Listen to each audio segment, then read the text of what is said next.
নমস্কাৰ ছাত্ৰ ছাত্ৰীসকল, আশা কৰোঁ তোমালোকে সকলোৱে ভালে আছা। মই আজি তোমালোকৰ বাবে নৱমমান শ্ৰেণীৰ অসমীয়া সাহিত্য চয়নিকাৰ অন্তৰ্গত শিশুলীলা নামৰ পাঠটিৰ পৰা থাকি যোৱা অংশসমূহ প্ৰশ্নোত্তৰসমূহ লৈ আহিছোঁ। মোৰ আগৰ ভিডিঅ'টোত তোমালোকে প্ৰথম ভাগ বুলি যিটো ভিডিঅ' আছে তাত তোমালোকে মোৰ চেনেলটো ভিজিট কৰি ভিডিঅ'ছত গ'লে প্ৰথম ভাগটো তোমালোকে পাই যাবা। তাত 1ৰ পৰা 6 নম্বৰলৈকে প্ৰশ্ন উত্তৰসমূহ আলোচনা কৰা হৈছে। বলাচোন ছাত্ৰ ছাত্ৰী, আমাৰ পৰৱৰ্তী যিটো ভাগ 7 নম্বৰৰ পৰা আমি গোটেইখিনি প্ৰশ্ন উত্তৰসমূহ আলোচনা কৰিম, সেইখিনিলৈ আমি আগবাঢ়ো। ইয়াৰ আগতে ছাত্ৰ ছাত্ৰীসকল, তোমালোকৰ যদি মোৰ ভিডিঅ'টো ভাল লাগে তেনেহ'লে লাইক, কমেণ্ট আৰু ছাবস্ক্ৰাইব নিশ্চয় কৰি ল'বা। বলাচোন আমি ভিডিঅ'টোলৈ আগবাঢ়ো। ব্যাখ্যা কৰা 7 নম্বৰ। যাক যোগী নাপাবে ধ্যানত হেন হৰি পলান্ত ভয়ত। যাক যোগী তপস্বীসকলে ধ্যান কৰিও নাপায় সেইজন হৰি আকৌ কি কৰিব লগা হৈছে? পলাবলগীয়া হৈছে। কোনে কেনেকৈ পলাইছিল তাত আমি প্ৰশ্ন উত্তৰ আমি পাম। উত্তৰ: উক্ত কথাফাকি আমাৰ পাঠ্যপুথি অসমীয়া সাহিত্য চয়নিকাৰ অন্তৰ্গত শিশুলীলা নামৰ কবিতাটোৰ পৰা তুলি অনা হৈছে। ক'ৰ পৰা অনা হৈছে? শিশুলীলা নামৰ কবিতাটোৰ পৰা তুলি অনা হৈছে। উক্ত পদফাকিৰ জৰিয়তে কবিয়ে ভগৱান শ্ৰীকৃষ্ণৰ অনন্ত মহিমাৰ বিষয়ে অৱগত কৰিছে। কাৰ বিষয়ে অৱগত কৰিছে? ভগৱান শ্ৰীকৃষ্ণৰ অনন্ত মহিমাৰ কথা ইয়াত অৱগত কৰিছে। শ্ৰীকৃষ্ণ হ'ল পৰম পুৰুষ ভগৱান। শ্ৰীকৃষ্ণ কোন আছিল? পৰম পুৰুষ ভগৱান আছিল। ত্ৰিজগতৰ প্ৰতি বিশ্বব্ৰহ্মাণ্ডৰ সৃষ্টিকৰ্তা তেওঁ আছিল। ত্ৰিজগতৰ প্ৰতি আছিল আৰু বিশ্বব্ৰহ্মাণ্ডৰ সৃষ্টিকৰ্তা, আৰু তেওঁ কি আছিল? বিশ্বব্ৰহ্মাণ্ডৰ সৃষ্টিকৰ্তা আছিল। তেওঁক মহান যোগী তপস্বী সকলেও অনেক ধ্যান কৰি সাধনা কৰিও তেওঁৰ মহিমা বুজিব নোৱাৰে বা তেওঁক লাভ কৰিব নোৱাৰে। গতিকে তেওঁক যোগী তপস্বীসকলে অনেক ধ্যান কৰিও সাধনা কৰিও তেওঁক কি কৰিব নোৱাৰে? লাভ কৰিব নোৱাৰে। কিন্তু সেইজন হৰি মাকৰ ভয়ত পলাব লগা হৈছে। কিন্তু সেইজন হৰি আকৌ কাৰ ভয়ত পলাব লগা হৈছে? মাকৰ ভয়ত পলাব লগা হৈছে। শ্ৰীকৃষ্ণ নন্দ যশোদাৰ ঘৰত লালিত পালিত হৈ কিদৰে এটি সাধাৰণ মানৱ শিশুৰূপে নানা লীলা খেলা কৰিছিল আৰু তাক দেখি সকলো লোক আচৰিত হৈছিল। গতিকে শ্ৰীকৃষ্ণ নন্দ যশোদাৰ ঘৰত লালিত পালিত হৈছিল আৰু কিদৰে এটি সাধাৰণ মানৱ শিশুৰ দৰে কি কৰিছিল? বিভিন্ন ধৰণৰ লীলা খেলা কৰিছিল। তাক দেখি সকলো লোক আচৰিত হৈছিল। শিশু শ্ৰীকৃষ্ণ এবাৰ মাতৃ যশোদা গৰুৱা কাম কৰি থাকোঁতে আমনি কৰিছিল আৰু গাখীৰ খাব বিচাৰিছিল। মাকে যেতিয়া ঘৰুৱা কাম কৰি আছিল, শ্ৰীকৃষ্ণ তেতিয়া গাখীৰ খাব বিচাৰিছিল।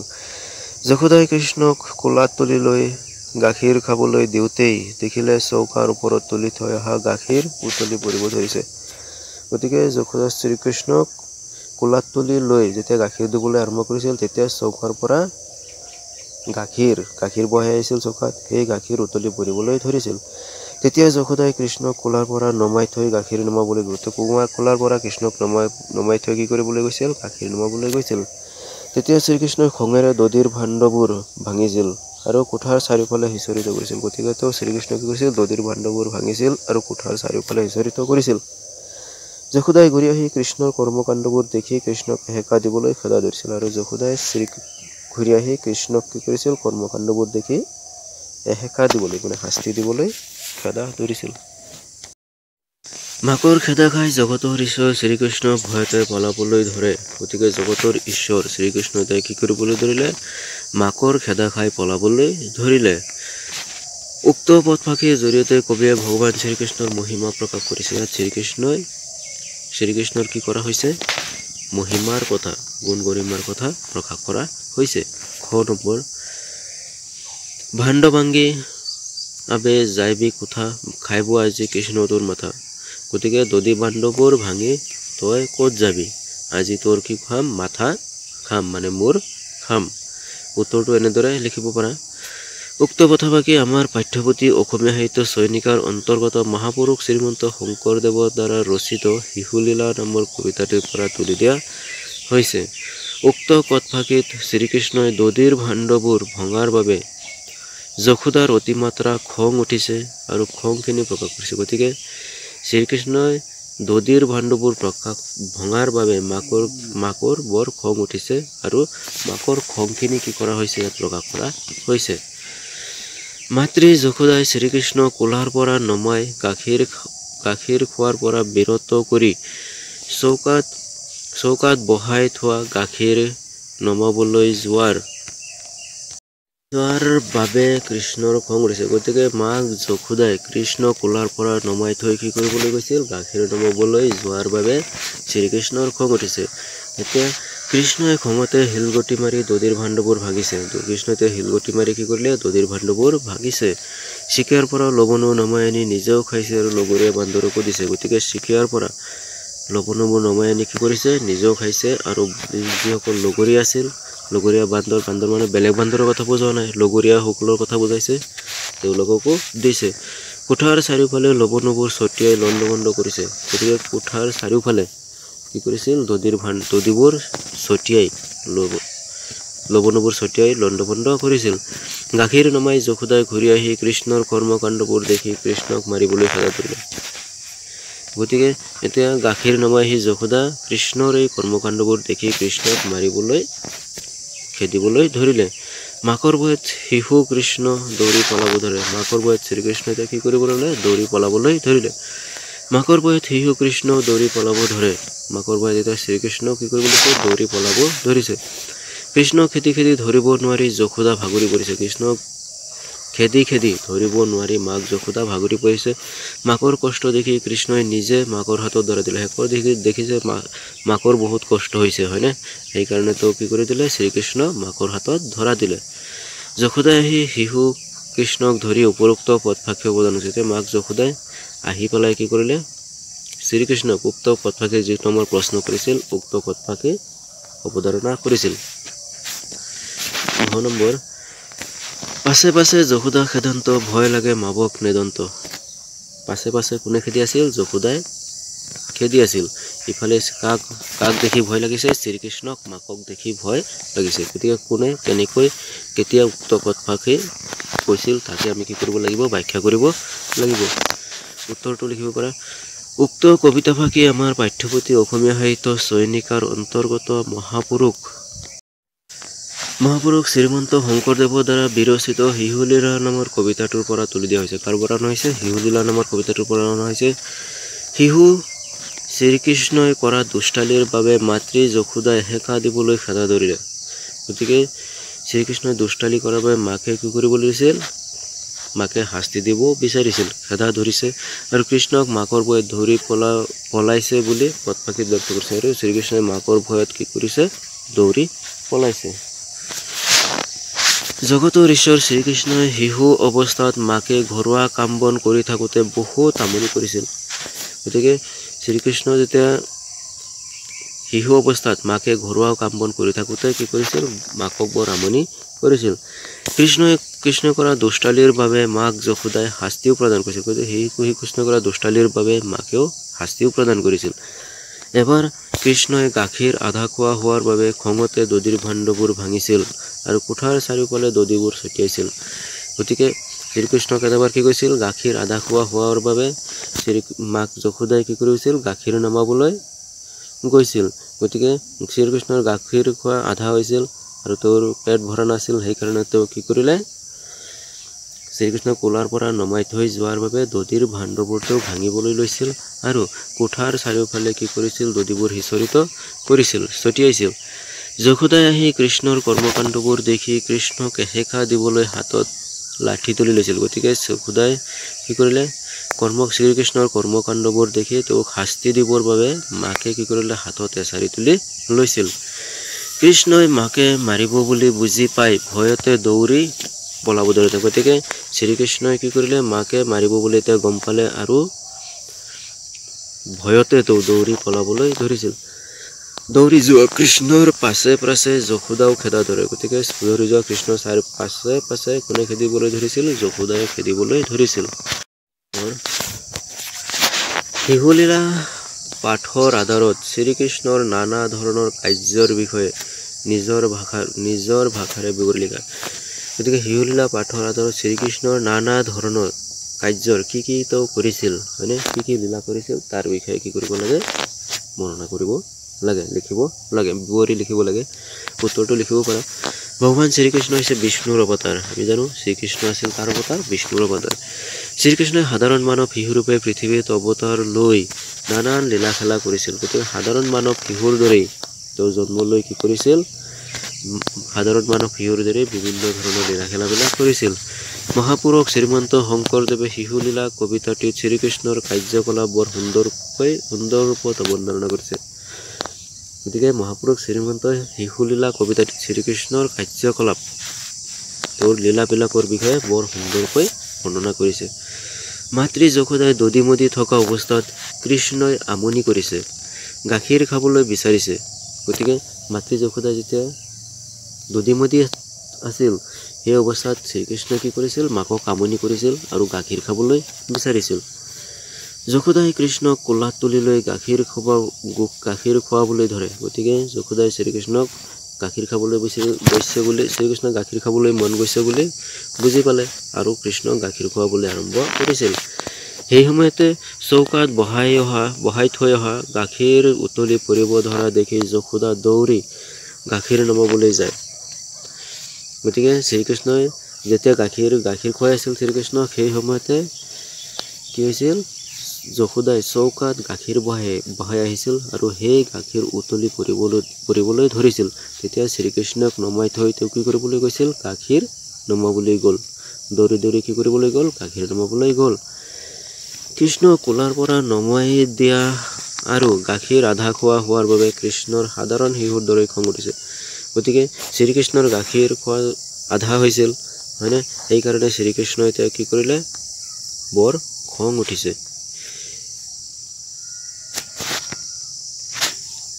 খঙত দাঁত কামুৰিবলৈ ধৰিলে। কৃষ্ণই কি কৰিবলৈ লৈছে, দাঁত কামুৰিবলৈ ধৰিছিল। শিলেৰে দধিৰ বান্দৰবোৰ ভাঙি নিজেও খালে আৰু লগৰীয়া বান্দৰবিলাকো দিলে। গতিকে শিলেৰে কি কৰিবলৈ ল'লে, দধিৰ বান্দৰবোৰ ভাঙিছিল আৰু নিজেও খাইছিল দধিবোৰ আৰু লগৰীয়া বান্দৰবিলাককো, মানে নিজৰ লগৰীয়াসকলকো দিছিল। সাধাৰণ শিশুৰ দৰে লৱণো চুৰ কৰি পৰম তৃপ্তিৰে খোৱা দৃশ্য কবিয়ে সুন্দৰকৈ অংকন কৰিছে। গতিকে সাধাৰণ শিশুৰ দৰে লৱণো চুৰ কৰি পৰম তৃপ্তিৰে খোৱা দৃশ্য কবিয়ে কি কৰিছে, সুন্দৰভাৱে অংকন কৰিছে। কৃষ্ণৰ এনে কাৰ্যত মাকে এছাৰি লৈ মাৰিবলৈ খেদি অহাত জগতৰ ঈশ্বৰ যিজনক ডাঙৰ যোগীসকলেও বিচাৰি নাপায়, তেওঁ মাকৰ ভয়ত পলাইছে। গতিকে জগতৰ ঈশ্বৰ শ্ৰীকৃষ্ণক যিজনক ডাঙৰ যোগী তপস্বীসকলে ধ্যান সাধনা কৰিও নাপায়, সেইজনে এতিয়া কাৰ ভয়ত পলাব লগা হৈছে, মাকৰ ভয়ত পলাব লগা হৈছে। শেষত মাকৰ ভাগৰুৱা অৱস্থা দেখি মাকৰ হাতত ধৰা দিছে। শেষত মাকৰ ভাগৰ লাগিছে, শ্ৰীকৃষ্ণই বুজি পালে আৰু শেষত কি কৰিলে, মাকৰ হাতত ধৰা দিলে। মাকে মাৰিব বুলি ভয়তে কন্দনামোৱা হৈছে। গতিকে মাকে মাৰিব বুলি বুজি পাইছে আৰু কন্দনামোৱা হৈছে, মানে কন্দাৰ আগতে যিটো অৱস্থা হয় সেইটো কন্দনামোৱা বুলি কোৱা হৈছে।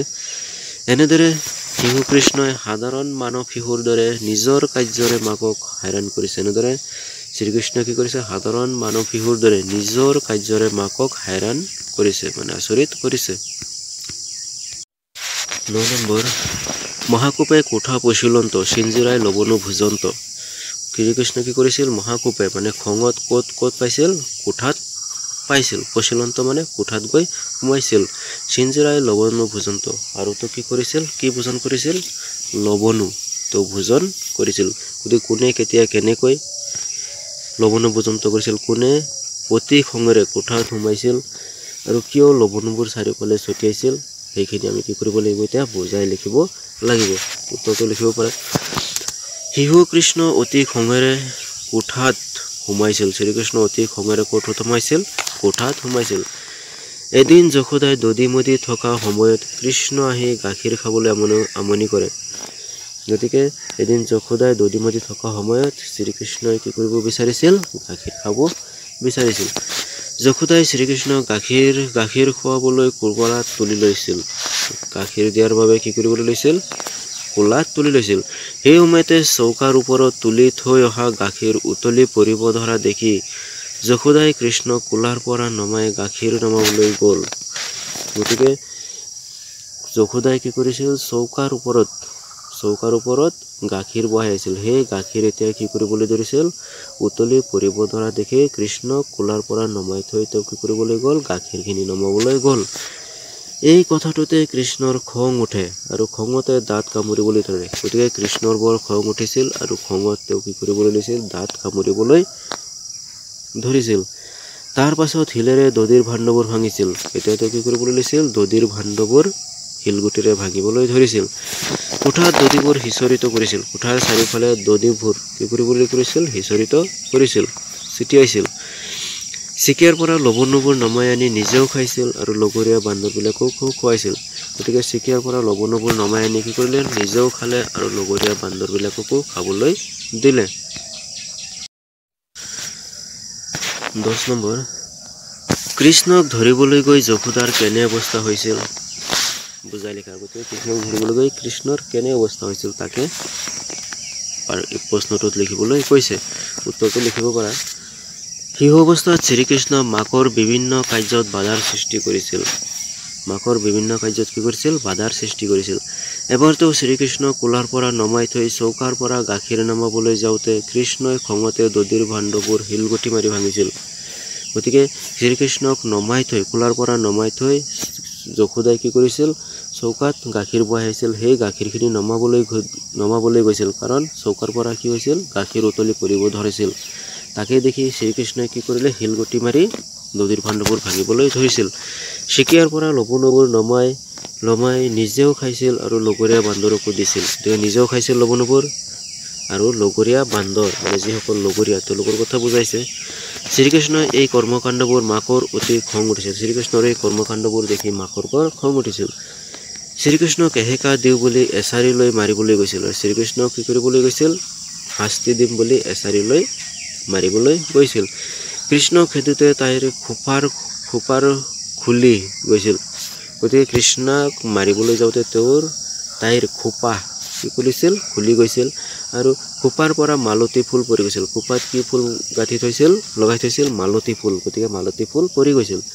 কৃষ্ণক ধৰিবলৈ গৈ নিজেই ভাগৰি পৰিছিল। কৃষ্ণক ধৰিবলৈ গৈ মাক যশোদা নিজেই ভাগৰি পৰিছিল। শেষত কৃষ্ণই মাকৰ কষ্ট আৰু পৰিশ্ৰম দেখি দুখ লাগি চকু মুদি মাকৰ আগত থিয় হৈছিল। গতিকে শেষত শ্ৰীকৃষ্ণই গম পালে মাকৰ যিহেতু বহুতো কষ্ট হৈছে, গতিকে মাকৰ পৰিশ্ৰম দেখি শ্ৰীকৃষ্ণৰ বেয়া লাগিছে আৰু চকু মুদি মাকৰ আগত ৰৈ দিছিল। শ্ৰীকৃষ্ণ উৰলত বান্ধিবলৈ যাওঁতে বাৰে বাৰে দুই আঙুলিৰ জৰীৰ নাটনি হৈছিল। জৰী মানে হ'ল ৰছী। গতিকে শ্ৰীকৃষ্ণক যেতিয়া উৰলত বান্ধিবলৈ গৈছিল, বাৰে বাৰে মাক যশোদাই যিমানবাৰ ৰছী যোৰা দিয়ে, বাৰে বাৰে দুই আঙুলিৰ ৰছী কি হৈ যায়, সৰু হৈ যায়। জৰী মানে হ'ল ৰছী। তাই শ্ৰীকৃষ্ণক বান্ধিব নোৱাৰি ভাগৰি পৰিছিল। শেষত মাকে যশোদাই শ্ৰীকৃষ্ণক বান্ধিব নোৱাৰি তেওঁ কি হৈ পৰিছিল, ভাগৰি পৰিছিল। 11 নম্বৰ, তলত দিয়া শব্দবোৰ এটা বা দুটাকৈ সমাৰ্থক শব্দ লিখা। লিখিব লাগিব সমাৰ্থক শব্দ। অৰুণ, বেলি বা সূৰ্য, দধি, ধৈ, বস্ত্ৰ, কাপোৰ বা বসন, বদন, মুখ বা মুখমণ্ডল, লৱণু, মাখন, কোপ, খং বা ৰাগ, দকন, দাঁত বা দন্ত, দুগ্ধ, গাখীৰ, ঈশ্বৰ, প্ৰভু বা ভগৱান। 12 নম্বৰটো আছে, তলৰ পুৰণি অসমীয়া শব্দবোৰৰ আধুনিক ৰূপ লিখা। কি লিখিব লাগিব, পুৰণি শব্দবোৰৰ আধুনিক ৰূপ লিখিব লাগিব। তেওঁক, নুজুৰে, নাটে, খচি, খহি, ৰহিল, ৰল, আশী, আহি, বইলা, হ'ল, আচন্ত, অহাত, শিলায়ে, শিলেৰে, কাম্পে, কোপে, মাকক, বসি, বহে, প্ৰয়াসী, যত্ন কৰি, খেদন্ত, খেদাত। 13 নম্বৰ, দন্ত্যান্ন আৰু মূৰ্ধন্য হোৱাৰ কাৰণ লিখা। কি কাৰণে দন্ত্যান্ন আৰু মূৰ্ধন্য হৈছে? অৰুণ, একেটা পদতে থকা ৰি, ৰ আৰু মূৰ্ধন্য আখৰ পিছত থকা দন্ত্যান্নটো মূৰ্ধন্য হয়। ৰ এনেকৈ লিখিব পাৰা, ৰৰ পিছত থকা দন্ত্যান্নটো কি হয়, মূৰ্ধন্য হয়। ক কংকন স্বাভাৱিকতে মূৰ্ধন্য হৈছে কংকনত কি হয় স্বাভাৱিকতে শব্দটো মনত ৰাখিবা মূৰ্ধন্য হৈছে কৰ্ণ একেটা পদত থকা ৰি ৰ আৰু মূৰ্ধন্য আখৰ পিছত থকা দন্ত্যান্নটো মূৰ্ধন্য হয় মূৰ্ধন্য ৰেপ আছে ৰৰ পৰাই ৰেপ হয় নহয় জানো গতিকে একেটা পদত থকা যদি ৰৰ এইটো লিখিব পাৰা বা ৰৰ পিছত থকা দন্ত্যান্নটো মূৰ্ধন্য হৈছে তেনেকুৱা ধৰণৰো লিখিব পাৰা তুমি একেটা পদত থকা ৰি ৰ মূৰ্ধন্য আখৰ পিছত থকা দন্ত্যান্নটো কি হয় মূৰ্ধন্য হয় ভাণ্ড ট বৰ্গৰ বৰ্ণৰ লগত যুক্ত হোৱা দন্ত্যান্ন সদায় কি হ'ব মূৰ্ধন্য হ'ব ট বৰ্গৰ লগত ট ঠ ড ড মূৰ্ধন্য নহয় জানো এইকেইটা বৰ্ণৰ পিছত লগত যুক্ত হোৱা দন্ত্যান্নটো সদায় কি হয় মূৰ্ধন্য হয় নিষেধী ইকাৰান্ত আৰু উকাৰান্ত উপসৰ্গৰ পিছত থকা স্থা হিত হিচ লছ আদি ধাতুৰ দন্ত্যাংশ কি হয় মূৰ্ধন্য হয় 15 নম্বৰ পাঠটোত থকা সমাপিকা ক্ৰিয়াবোৰ বাছি উলিয়াই লিখা অসমাপিকা ক্ৰিয়া ইয়াত কোনবিলাক আছে সেইবিলাক কি কৰিব লাগিব আমি বাছি উলিয়াব লাগিব পিণ্ডি ভাঙি আছে নমাই বান্ধি মানে আৰু কান্দন্ত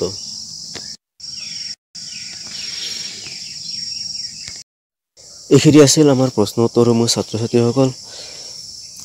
ছাত্ৰীসকল যদি তোমালোকৰ ভিডিঅ'টো ভাল লাগে তেনেহ'লে লাইক কৰিবা কমেণ্ট কৰিবা আৰু পাৰিলে নিশ্চয় ছাবস্ক্ৰাইব কৰি ল'বা ছাত্ৰ ছাত্ৰীসকল এনেকুৱা ধৰণৰ ভিডিঅ' যদি তোমালোকে আগলৈও পাই থাকিব বিচাৰা তেনেহ'লে মোৰ চেনেলটো নিশ্চয় ছাবস্ক্ৰাইব কৰি ল'বা আৰু তোমালোকৰ যদি কিবা জানিব লগা আছে বুজিব লগা আছে কমেণ্ট বক্সত জনাবা মই নিশ্চয় উত্তৰ দিবলৈ চেষ্টা কৰিম